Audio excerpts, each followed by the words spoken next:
Un cartellone ricco di appuntamenti, il premio letterario Scala dei Turchi di Ina Russiello a cura dell'assessore Casa del Libro, ancora musica, cabaret, rappresentazioni teatrali, incontri letterari con nomi di spicco del panorama artistico nazionale e spazi dedicati alla lirica, allo sport e ai giovani. Questo è il programma presentato stamani per gli appuntamenti di Costa Bianca Estate 2022 nella suggestiva cornice del Teatro di Realmonte dal sindaco Sabrina Lattuca e dall'assessore al ramo Leonardo Fiorica, dai fratelli Bellavia dell'associazione FB Golden Event, che hanno curato l'organizzazione, momenti clou del programma, gli appuntamenti con il cabaret come Biagio Izzo, Gianfranco Iannuzzo, Carlo Caneba, Toti e Totino, Pandolfo e Manera, Pablo e Pedro, insomma un progetto di aggregazione sociale di Caricacina Greca che coinvolgerà cittadini e partecipanti con proiezioni cinematografiche e la rappresentazione dell'opera lirica La Traviata. Anche 2022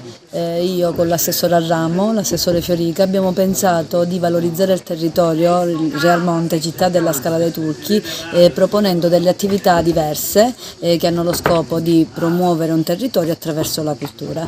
non solo attraverso le sue bellezze che tutti conosciamo, paesaggistiche e culturali. Abbiamo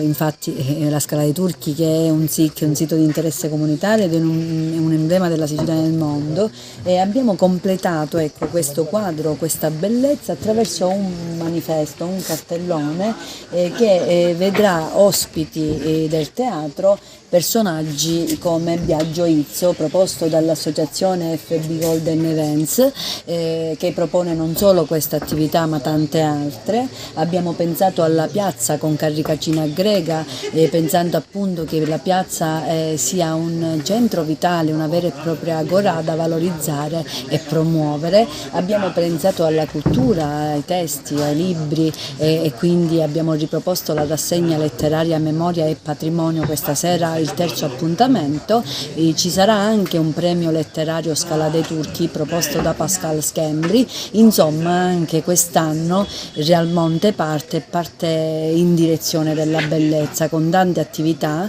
di grande importanza che hanno lo scopo di promuovere un territorio. È veramente emozionante aver programmato a Realmonte, in sinergia con il sindaco e con l'assessore Fiorica, una stagione così ricca di eventi di spessore. Realmonte meritava un cartellone speciale dopo il periodo di pandemia che sicuramente ci ha condizionati. Essere riusciti in sinergia con questa amministrazione a mettere su un cartellone di grande spessore che possa essere richiamo turistico in una comunità che di turismo vive, soprattutto d'estate, per me è motivo d'orgoglio. Presentare nomi come Biagio Izzo, che aprirà il 3 agosto la nostra rassegna di cabaret, e poi a seguire Toti e Totino, il duo Pandolfo e Manera. Avremo anche Pablo e Pedro, che sono due personaggi famosissimi romani, e concluderemo con Gianfranco Iannuzzo la nostra programmazione in merito al cabaret. Nello stesso tempo